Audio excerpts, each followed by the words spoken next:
본문 말씀을 통해서 은혜 받은 자의 노래, 은혜 받은 자의 노래란 제목으로 하나님의 말씀 증거하겠습니다. 전쟁 가운데 노래로 말미암아 승과 패가 나뉘었던 한 예가 있고, 그로 인해 사자성어도 만들어졌습니다. 초나라 사면에 그 나라의 노랫소리가 들려서 백성들의 사기가 꺾이고 그들은 패하고 그들을 포위하고 노래를 불렀던 한 나라가 승리했다는 일화입니다. 사면에서 불려들어왔던 초나라의 노래, 사면초가라고 하는 말인데, 우리의 영적 싸움과 승리를 위해서는 사면초가가 아닌 사면 은혜의 노래가 우리 가운데 울려 퍼질 때 그 어떤 대적이라도 우리는 승리하며 나아갈 수 있을 것입니다. 오늘 본문의 내용은 이제 앞에서 여러 이방들, 여러 열방들에 관한 하나님의 진노와 심판과 땅을 벌하시겠다라고 하는 경고의 메시지 이후 이제는 하나님을 향한 찬양과 찬송의 소리가 나오고 있습니다. 이제 하나님께서 그의 백성들을 구원하실 것이라 하시면서 너희를 압제하고 너희를 억압하던 그 포악한 자들의 노랫소리는 낮아질 것이요, 이제 하나님의 은총받은 자들의 노랫소리가 커질 것에 대한 예언입니다. 오늘 본문 5절을 보게 되면, 마른 땅에 폭양을 지함같이 주께서 이방인의 소난을 그치게 하시며 폭양을 구름으로 가림같이 포악한 자의 노래를 낮추시리이다. 하나님의 구원이 나타나서 이제 포악한 자의 노래를 낮추신다라고 하는 것은 그들의 소리가 아닌 이제는 하나님의 구원을 받은 자요, 그 은총받은 자들의 노랫소리가 커질 것이다 라고 하는 것인데, 그러면 이 땅 가운데 살아가면서 우리가 포악한 무리들의 일부로서가 아닌 하나님의 은총받은 자로 살아가면서 우리는 무엇을 노래할 것이며 무엇을 기억할 것이며 무엇을 감사하며 나갈 것인가? 오늘 본 말씀을 통해서 살펴보도록 하겠습니다. 첫째로 우리가 살펴볼 수 있는 것은, 하나님의 은혜 받은 자들이 마땅히 기억하고 노래해야 될 것은 하나님의 강한 능력입니다. 우리 삶 가운데 역사하여 나타나신 하나님의 능력, 그냥 능력 아니고 그의 강하신 능력을 우리는 기억을 하고, 그게 은혜 받은 자의 결과인물이에요. 하나님 은총을 알지 못하는 자들은 하나님의 능력을 체험하지 못할 거기 때문에 알 수 없으나, 그러나 하나님의 도우심과 그의 은총함 가운데 있는 자들은 참으로 그의 능하신 능력이 우리 가운데 나타났음을 안다는 겁니다. 그것이 우리 가운데 노래가 되고 하나님을 향한 기쁨과 감사가 되는 것이죠. 하나님의 강한 능력이 우리의 노래 제목이 되어야 되겠는데, 도대체 하나님께는 어떠한 능력이 있길래 우리가 하나님으로 말미암아 만족하고 노래할 것인가? 오늘 본문에서는 하나님께는 이 세상을 이기는 힘이 있음을 교훈해주고 있습니다. 즉, 이 땅을 살아가면서 이 세상을 이기려면 우리는 세상을 이기는 힘을 지니신 그 하나님 의지하고 그 하나님의 힘을 우리는 얻어야 됩니다. 우리 본문 1절부터 보게 되면, 여호와여, 주는 나의 하나님이시라. 내가 주를 높이고 주의 이름을 찬송하오리니 주는 기사를 옛적에 정하신 뜻대로 성실함과 진실함으로 행하셨습니다. 주께서 성읍을 돌무더기로 만드시며 견고한 성읍을 황폐하게 하시며 외인의 궁성을 성읍이 되지 못하게 하사 영원히 건설되지 못하게 하셨으므로 강한 민족이 주를 영화롭게 하며 포악한 나라들의 성읍이 주를 경외하리다. 이 강한 민족들이 자기의 성읍을 세우려고 견고히 했고, 또한 이 포악한 자들이 하나님을 대적하며 하나님을 경외치도 않고 살아갔으나 그러나 하나님께서는 그들의 의를 이루지 못하게 하시고 그들의 성읍이 완성되지 못하게 하시고 건설되지 못하게 하셔서 세상에 권세 있고 능력 있다 말하는 그들도 결과적으로는 3절에 있는 것처럼 강한 민족이 주를 영화롭게 하며 포악한 나라들의 성읍이 주를 경외하리다. 아무리 세상에 강함이 있고 포악하다 해도 결과적으로는 하나님 앞에 굴복할 것이며 하나님의 정하신 뜻 아래서만 행할 것임을 보여주고 있는 겁니다. 세상의 모든 권세가 하나님께 있다라고 하는 것을 우리가 깨달을 텐데 우리도 마찬가지로 세상과의 싸움 속에서 살아가려면 이 하나님의 능력을 우리가 얻어야 되겠습니다.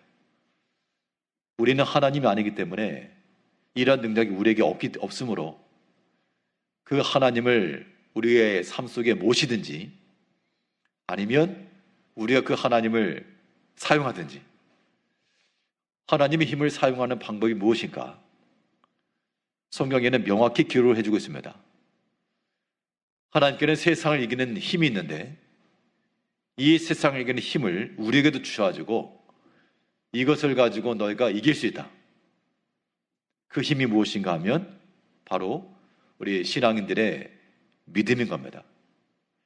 그래서 히브리서에서는 세상이 감당치 못할 것이라 믿음에 관한 이야기를 하면서 이러한 사람들은 세상이 감당치 못할 것이라 세상을 이기는 믿음이요 세상이 가히 넘어뜨리지 못할 믿음이라 하나님의 영원한 나라는 믿음 가운데 서 있으므로 우리가 견고히 그 믿음 안에서 뒤로 물러서지만 않고 끝까지 믿음으로 나가면 우리 또한 하나님께서 포악한 자들 또 이 세상의 강한 자들이라도 굴복시키시고 하나님을 영화롭게 하고 하나님을 경외케 하는 이 일이 이루어지는 것처럼 우리가 믿음으로 나가면 우리 삶 가운데도 하나님께서 이렇게 역사해 주실 것을 믿어야 한다는 겁니다. 우리 개개인의 삶 속에서 여러 믿지 않는 사람도 있을 겁니다. 뭐 직장에서나 아니면 모든 관계 속에서요. 저 사람 참 포악하게 생겼고 참 대적하고 언권도 세고 비록 그렇게 보여도요. 세상을 이기는 믿음이라 했으니 우리가 믿음 가지고 나간다는 게 뭐 사람하고 말싸움하는 거 아니겠죠. 믿음으로 싸운다라고 하는 것은 성실함과 진실함, 오늘 본문에 말한 것처럼 하나님께서 생각하시는 방식이죠. 1절 보시면 여호와여 주는 나의 하나님이시라 내가 주를 높이고 주의 이름을 찬송하오리니 주는 기사를 옛적에 정하신 뜻대로 성실함과 진실함으로 행하셨습니다. 세상을 이기는 믿음이 힘이신데 그 세상을 이기는 힘을 강압으로 폭력을 행하신 것이 아니라 하나님의 정하신 뜻대로 성실함과 진실함을 행하셨다. 우리가 이 하나님의 능력을 얻는다는 것, 믿음을 가지고 세상의 포악한 자들을 대한다는 것도 똑같이 싸운다는 것이 아니라 하나님께서 행하신 뜻대로 성실함과 진실함을 따라 그런 모습을 가지고 나가면 비록 강한 자라도 주를 영화롭게 하고 비록 포악한 자라도 하나님을 경외할 것이라. 실제로 그런 예들도 많이 있습니다. 저 사람 너무 험상궂고 포악하고 무서워서 말 붙이기도 어려운데 그런데 이렇게 대하다가 우연찮게 접하는 결과로 사람이 그렇지 않고 또한 순한 마음도 있고 또 때를 따라서 말씀을 전해주니 받아들이기도 하고 겉보기에는 포악했는데 그런데 우리의 믿음, 성실함과 진실함으로 섬기는 이 믿음의 힘으로 그들로 하여금 하나님을 영화롭게 하며 주를 경외케 하는 자가 되게 할 수 있다. 이것이 이제 우리가 믿음으로 싸워나가는 길이 되는 겁니다. 우리 믿음이라고 하는 것은 단순히 개인 신앙만은 아닙니다. 우리 개인에게 주신 믿음이기도 하고 이 믿음을 가지고 우리가 살아가야 되기 때문에 우리 주변에 있는 모든 것 가운데서 믿음이 이제 이 포악한 자들, 강한 자들 만나면 무서움과 두려움 가질 수 있으나 실상의 믿음이 이긴다 그랬습니다. 다니엘과 친구들이 왕의 상을 앞에서 거절했을 때, 당연히 사람들의 권세, 그들의 포악한 무리들, 그거 두려웠다 그러면 타협하면서 조금씩 먹었겠죠. 그런데 그들은 믿음을 가지고 끝까지 나가니까 도리어 강하고 포악한 그들이 하나님을 영화롭게 하며 주를 경외하는 자가 되었다는 겁니다. 이제 우리는 하나님의 능력과 그 은혜로 살아가는 자들입니다. 하나님의 은총을 받은 자들은 하나님께서 우리 삶 가운데 역사하시고 행하신 그 믿음의 능력들, 강하신 능력들, 이것을 잊지 마시고 하나님께는 이 세상을 이기는 힘이 있으시다. 그 힘을 가지고 우리가 나가야 됩니다. 이 믿음이라고 하는 것을 우리에게 주어진 힘이라고도 말할 수 있겠습니다. 무슨 일이건 힘이 있어 일을 할 수 있는데, 그래서 물리적으로 일의 양을 구할 때 공식이 있습니다. 일의 양을 어떻게 구하느냐? 일의 양은 가해진 힘에다가 이동한 거리를 곱해줘서 일이라고 말해줍니다. 그러니까 내가 아무리 많은 힘을 가지고 있어도 이동한 거리가 얼마 안 되면 일의 양은 적고, 적은 힘을 가지고도 먼 거리 이동했으면 일의 양이 많은 겁니다. 우리가 믿음의 일을 하려면 어떻게 될까? 믿음의 일을 하려면 일단 그 믿음의 일을 하기 위한 힘이 필요한 것이고, 그 힘을 가지고 얼마만큼 이동했는가, 얼마만큼 일했는가, 이것이 바로 우리가 이 땅 가운데서 행할 일이 되는 겁니다. 하나님께는 세상을 이기는 힘이 있다고 그랬고, 그 힘이라고 하는 것은 우리의 믿음을 통하여 우리가 얻을 수 있다 했으니, 이제 우리가 이 믿음으로 세상과 싸우며, 세상과 싸운다라고 하는 것은 믿음의 일을 이루어가는 겁니다. 하나님의 일을 행하는 거예요. 우리가 주 앞에 버림받은 자들이 아닌 하나님의 은총 입은 자들로서 하나님의 강하신 능력이 우리의 노랫소리가 되며 세상을 이기는 힘이 우리들에게 그대로 적용되어서 그 힘을 가지고 살아가야 됩니다. 하나님의 능하신 능력이, 강하신 능력이 하나님의 은총받은 자들의 노랫소리가 된다 할 때, 하나님께는 세상을 이기는 힘이 있다 했고요. 또 오늘 본문에서 말씀하는 바는 하나님께는 이 교만을 물리치는 힘이 있다 그랬습니다. 교만을 물리치는 힘이기 때문에 교만한 자들은 설 수 없다. 그들이 비록 그들의 능한 손을 가지고 버티려고 한번 아웅바둥해도, 그들이 비록 능할지라도 하나님께서 그들을 누르실 것이라. 오늘 본문 11절을 보게 되면요, 그가 헤엄치는 자가 헤엄치려고 손을 펴음같이 그 속에서 그의 손을 펼 것이나 여호와께서 그의 교만으로 인하여 그 손이 능숙함에도 불구하고 그를 누르실 것이라.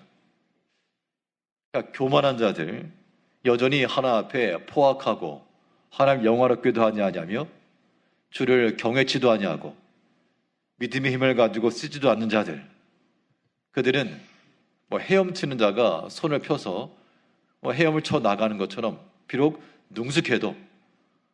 능숙할지라도 여호와께서 그들을 누르실 것이라. 하나님의 능하심이라고 하는 것은 이 교만한 자들을 누르시는데, 성경에서 어떻게 표현해 주고 있는가? 이 교만한 사람들에 대해서는 하나님께서 살피신다. 그래서 멀리서도 찾아내신다 그랬습니다.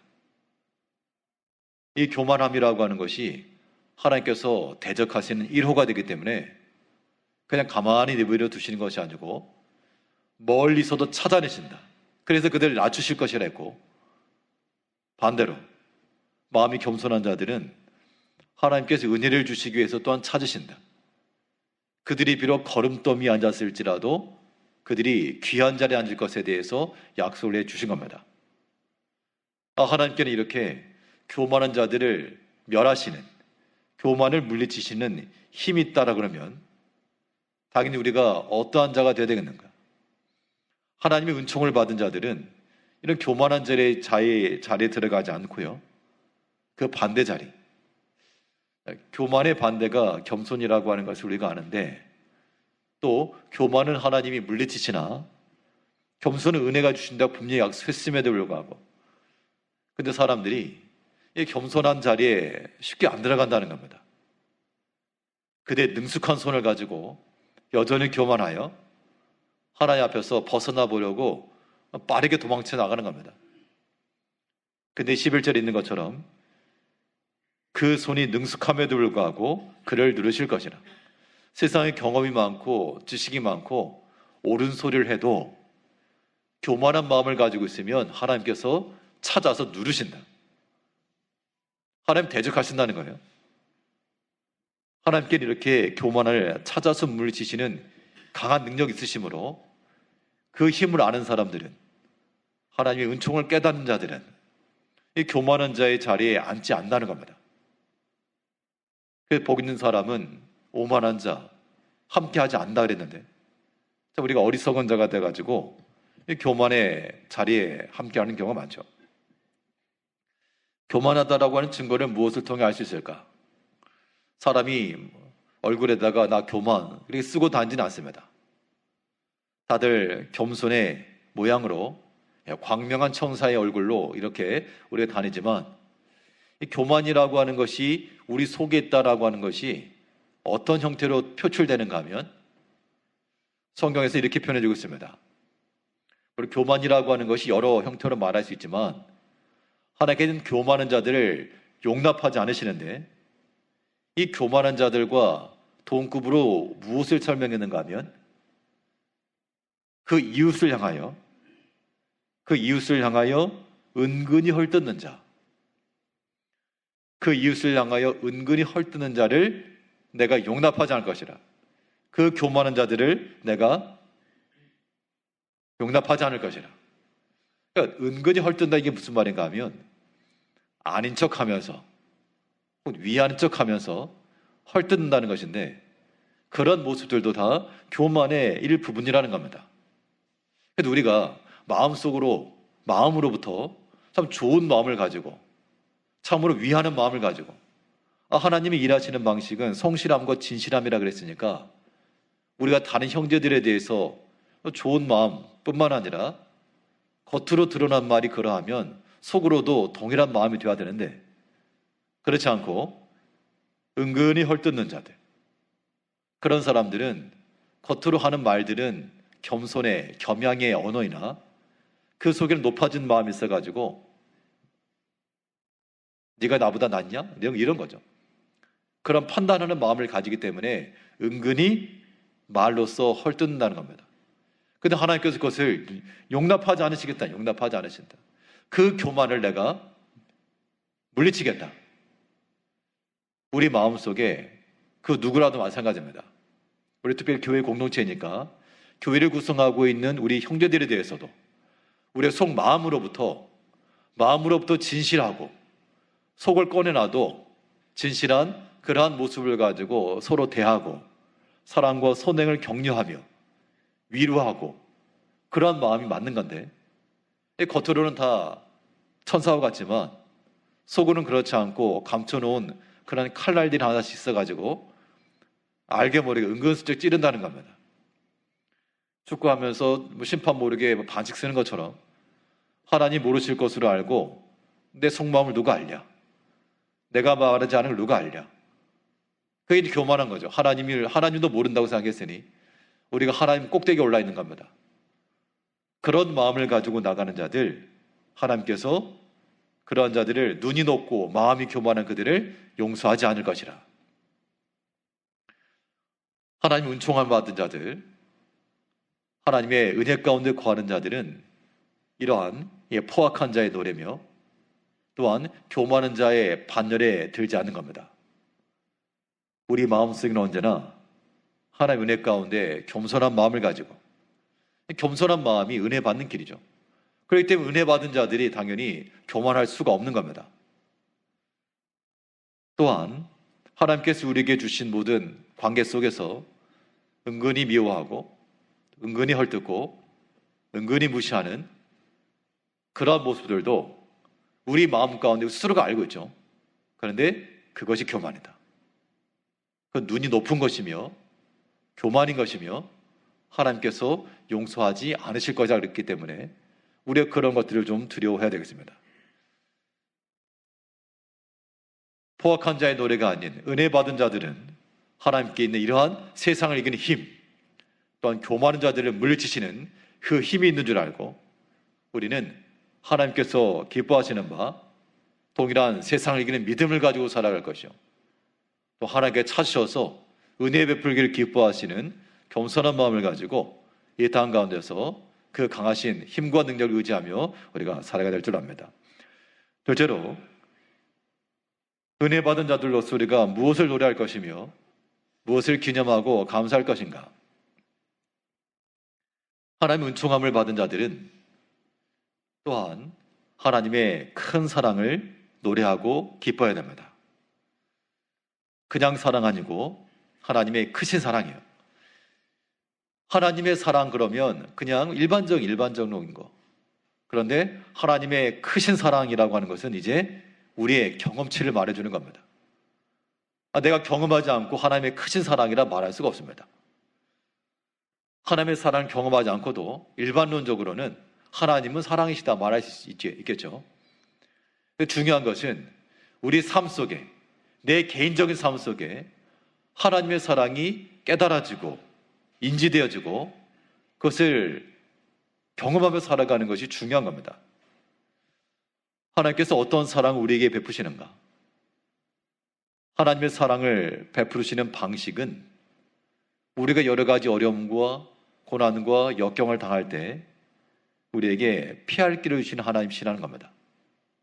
즉, 우리가 가히 피할 수 없는 상황을 만났고 도무지 해결할 수 없는 길을 만났을 때 하나님께서 또한 피할 길을 주시면 그것은 하나님의 은총을 입은 것이요, 하나님의 큰 사랑을 받은 겁니다.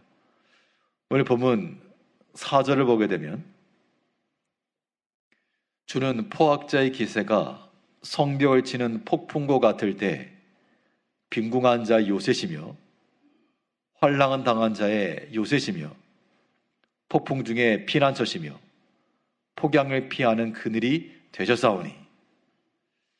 포악한 자들, 강한 자들이 있으니까 당연히 그들에 비해선 약세이고 그들에게 밀리고 그럴 텐데, 비록 포악한 자의 기세가 폭풍 같을 때, 정말 이거 이제 감당할 수 없다, 그럴 때 빈궁한 자 요새시가 되고, 또한 환난당한 자의 가난한 자의 요새가 되시고, 폭풍 중에 피난처가 되시고, 또 폭양을 피하는 그늘 되시고, 우리가 만일 정말 위기 가운데 있었는데, 환난 가운데 있었는데 하나님께서 나를 지키시고 그런 것들이 경험되게 되면 굉장히 큰 은혜라는 겁니다. 참으로 하나님께서 나를 아직도 사랑하시는구나, 그래도 나를 지키시는구나 라고 하는 그 은혜를 깨달을 수 있다라고 하는 겁니다. 우리 살아오면서 사실 이 피난처고 요새고 그늘이고 이런 것들이 실제로 무슨 그늘막이 되고 그런 거 아니겠죠. 우리 여러 가지 삶 속에서 우리 여러 가지 생활적인 속에서 하나님께서 그러한 일들을 경험하게 하실 때, 그때는 우리는 이거 당연한 것이다가 아니라 믿음 안에서의 판단을 해야 한다는 겁니다. 그래서 하나님께서 은혜로 하나님의 사랑으로 여기까지 인도하셨다라고 하는 그런 깨달음이 올 때 그것이 바로 우리가 은혜 받은 증거가 되는 겁니다. 신명기에 보게 되면 모세가 이 가나안 들어가기 전 그 광야 백성들에게 마지막 교훈을 주면서 너희 지나온 40년을 한번 생각을 봐라. 이 40년을 지나면서 너희가 농사를 지었느냐? 너희가 먹을 것을 위해서 수고하거나 노력한 것이 있느냐? 매일 아침 나가서 만나를 거둬들이긴 했으나 그것은 하나님이 주신 것이요, 또한 지난 40년을 생각해봐라. 너희가 어디 가서 옷을 샀으며 어디 가서 신발을 샀으며, 그러나 그런 공급원이 하나도 없었어도, 신발 가게 하나 없고 옷 가게 하나 없었어도 이 광야 40년을 지나는 동안 너희 의복이 헤어지지 아니하고 너희 신발이 부르트지 아니하였다. 그러면 어떻게 살았는가? 어디 가서 무슨 신발 가게가 상관 아니지만 그래도 하나님께서 하나 가지고 40년을 입지 않았겠죠. 그 순간순간마다 하나님께서 누군가의 손길을 통해서 보내주시기도 하고 또 자기 손으로 지어 입었을지라도 그것이 하나님께서 행하신 것이다, 그 이야기인 겁니다. 우리가 우리의 삶을 살아가면서 내 힘과 내 실력과 내 능력치를 우리가 먹으며 마시며 살아간다 할지라도 그것이 내가 한 일이 아니라 하나님의 크신 은혜요 사랑이다라고 하는 것들을 깨닫는 것이 중요하다는 겁니다. 그게 은혜 받은 자의 모습인 거예요. 매일 아침 나가서 만나 거둬들였어요. 내가 수고해서 내가 먹은 것이다 라고 말하지만 그러나 하나님이 주신 것을 먹은 겁니다. 우리가 매일같이 수고를 하시죠. 매일같이 일을 하시고 매일같이 이 노동에 수고를 하실 겁니다. 내가 벌어서 먹고 산다.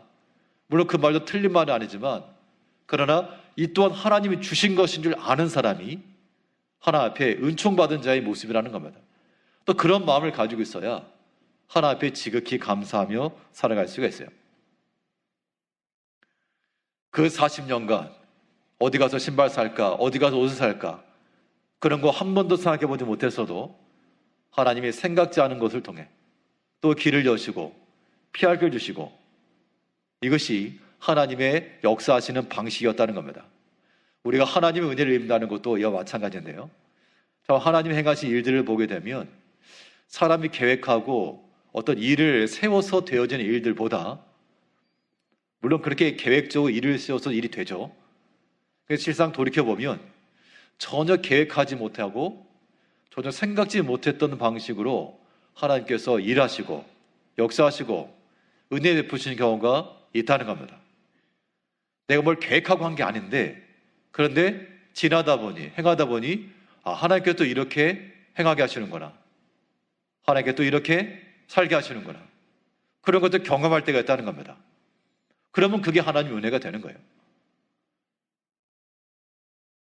나오미 가정이 모압에 돌아왔을 때 근데 나오미는 자기 고향이니까 돌아오다 쳐도 룻은 자기 고향도 아닙니다. 또 굳이 시어머니 따라갈 이유도 없었어요. 근데 그가 돌아갔을 때 무슨 약속된 대저택이 있다거나 부유함과 풍성한 곡식이 있다거나 그게 아니었습니다. 어떻게 보면 아무 대책이 없어 간 거예요. 그런데 그 아침부터 나가서 수고하고 누구라도 내가 어디라도 나가서 어머니 봉양하겠습니다. 그 마음 가지고 성실함을 따라 나가니까 하나님께서 은혜 받을 자의 밭에 이르게 하셨고 거기서 충분한 은혜를 받은 겁니다. 룻기에 보게 되면 함께 있던 소년들의 말이 사람들의 말이 룻에 대한 평가를 하기를 아침부터 나와서 이삭을 주었고 집에 가서 잠깐 쉰 이후에 또 지금까지 줍습니다. 그 행하는 일이라고 하는 것이 그냥 하루 종일 이삭 줍는 게 얼마나 수고로웠겠어요. 그런데 그것을 은혜로 알았고 또 감사를 알았기 때문에 또 성실함을 따라 해온 겁니다. 그때 하나님께서 그거 하라고 부르는 건 아니겠으나 그것을 통해서도 그를 살아가게 하시고 은혜 받게 하시고 또한 한 가정을 이루게 하시고 하나님께 그렇게 역사에 나가셨다는 겁니다.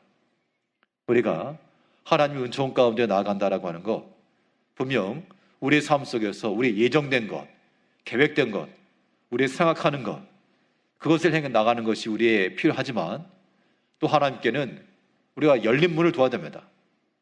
하나님께서 어떤 방식의 역사할지 모르니 그 일에 순종하겠노라 하는 마음을 가지고 나아갈 때 그 광야 40년을 지나면서 어디 가서 신발 가게, 옷 가게 하나 없었어도 하나님께서 부르트지 않고 헤어지지 않도록 은혜 베푸신 것처럼 우리 인생을 살아가면서요. 말 그대로 광야 40년인데 사실 우리가 들고 온 것도 없고 부유하거나 쌓아놓은 것도 없어도 돌이켜본 지금까지 우리가 무슨 헐벗고 다닌 것 아니고요. 아무리 굶주려도 끼니는 먹으며 살아가고 있습니다. 이 또한 하나님의 크신 은혜라고 하는 것을 인지하는 것. 이것이 바로 포악한 자가 아닌 하나님의 은총받은 자들의 노래라고 하는 겁니다. 우리가 다른 가사는 몰라도 하나님이 나를 사랑하시네. 내게 은혜를 베푸시네. 오늘도 내게 일용할 양식을 주시네. 내게 만나를 주시며 이 또한 인생의 길을 걸어가면서 만족해 하시네. 이것이 우리 인생 가운데 노래가 될 때 하나님께서 그런 노래를 기뻐하시겠죠. 하나님께는 이러한 큰 사랑이 있어서 은혜 받을 만한 자들에 베풀어 주시고 또 그 은혜를 받은 자들마다 우리 가운데 피할 길을 더하시는 하나님의 크신 사랑을 항상 노래하며 나가야 되겠습니다. 또 뿐만 아니라 피하여 가는 우리를 그냥 내버려 두지 않으시고 우리와 함께 동행해 주시며 우리를 위로하시는 하나님이시라는 겁니다. 이 또한 하나님의 사랑의 증표예요. 하나님께서 우리를 위로하신다. 낭망함에 처해 있는 우리들을 위로해 주신다. 이 또한 하나님의 크신 사랑입니다. 이런 것을 깨닫는 자들마다 이제 우리 입을 열어 하나님을 찬송하기를 맞이 아니해야 됩니다. 오늘 본문 8절 말씀에서는 사망을 영원히 멸하실 것이라 주 여호와께서 모든 얼굴에서 눈물을 씻기시며 자기 백성의 수치를 온 천하에서 제하시리라. 여호와께서 이같이 말씀하셨느니라. 이사야 앞의 내용을 보게 되면 열방에 향한 경고와 심판이었습니다. 그 가운데 유다와 예루살렘만 빠졌는가? 그렇지 않고 환상의 도시, 옛적 계시와 환상했던 나라, 더 이상 여호와 율법도 없고 정의도 공의도 사라져버린 그 나라에 하나님께서 동일하게 경고하시고 심판하셨습니다. 그런데 하나님께서는 다시 그들을 구원하시고 내 백성의 수치를 천하에 제하실 것이며 모든 얼굴에서 눈물을 씻겨주실 것이라. 사람이 눈물이 흘리고 있을 때 곁에서 함께 해주고 친구가 되어주는 거 큰 위로입니다. 큰 위로이고 또한 우리가 사랑을 받는 증거가 되는 것이죠. 누가 하나님께서 어떤 자들 이렇게 위로하시느냐? 그냥 뭐 세상을 하면서 하나님 없이 살아가는 사람들을 위로하시는 것이 아니고 성경의 약속은 하나님을 찾고 하나님을 앙망하고 하나님을 기다리고 그런 자들에게 하나님께서 찾아가셔서 만족해 하신다는 겁니다. 사모하는 자의 영혼을 만족해 하신다고 하신 하나님은 하나님의 구원을 기다리고 하나님을 앙망하는 자들을 그들에게 찾아가셔서 그들을 위로하신다 그러죠. 오늘 본문 9절에서는 그 날에 말하기를 이는 우리의 하나님이시라. 우리가 그를 기다렸으니 그가 우리를 구원하시리로다. 이는 여호와시라. 우리가 그를 기다렸으니 우리는 그의 구원을 기뻐하며 즐거워하리라 할 것이며. 하나님 없이 살아가는데 하나님을 알지도 않고 찾지도 않고 기뻐하지도 않는데 하나님이 찾아오신 거 그 얘기를 하는 것이 아니고 우리가 비록 슬픔 가운데 있고 수치 가운데 있고 낭만 가운데 있을지라도 그 하나님을 찾고 구하고 바랄 때 나는 자격은 없으나 바울 사도 말하기를 내가 사도라 칭함받기에 부족한 자라. 참으로 우리가 그러한 자격 없으나 그러나 다시 한번 하나님의 은총을 구하고 하나님의 위로를 구하며 하나님의 지켜주심과 보호하심을 다시금 구하고 염치는 없으나 하나님의 크신 사랑이 다시 한번 우리 가운데 임하시기를 그의 사유하심 은총이 우리에게 주어지기를 믿고 바랄 때 그런 사람들에게 하나님께서 함께 하시고 그들에게 임하셔서 우리가 그를 기다렸으니 그가 우리를 구원하시리로다. 하나님은 믿는 자들 소망을 부끄럽게 하지 않으신다 그랬습니다.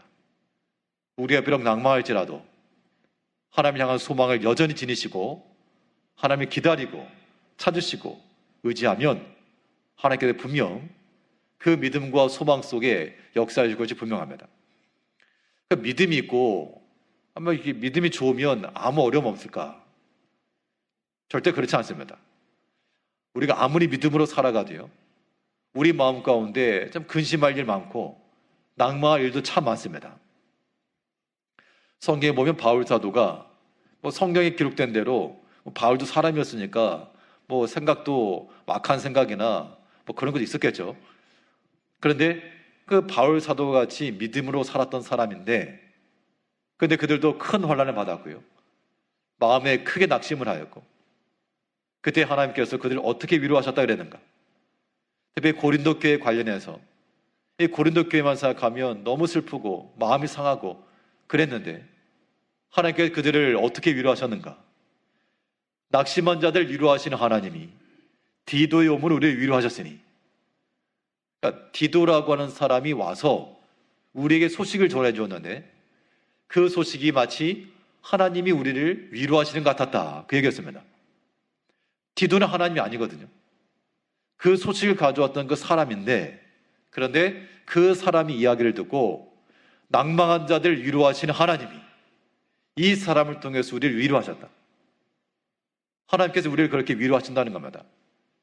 지금도 하나님께서 우리에게 아무개야 하시면서 슬프지, 속상하지, 환상을 들려주시면서 위로하시는 거 아닐 겁니다. 그런데 어떠한 디도가 오므로 위로하셨으니, 어떤 한 사람을 통해서, 어떤 한 다른 형제를 통해서, 어떤 한 마디를 통해서 내 마음을 알아주고 또 공감해주고 또 내 마음의 문제들을 해결해주고, 그런 것들은 마치 하나님께서 위로하시는 것과 같다는 겁니다. 이걸 생각하게 되면 우리는 가만히 서가지고 하나님의 위로를 받아야 되겠다, 그것만 아니고요, 우리가 만약 선한 마음을 가지고 누군가에 대해서 믿음으로 권면해주고 또한 선한 말을 해주고 그런 소망을 끼쳐주고 위로를 해주게 되면 그 사람에게는 우리가 누구와 같이 되는 거예요?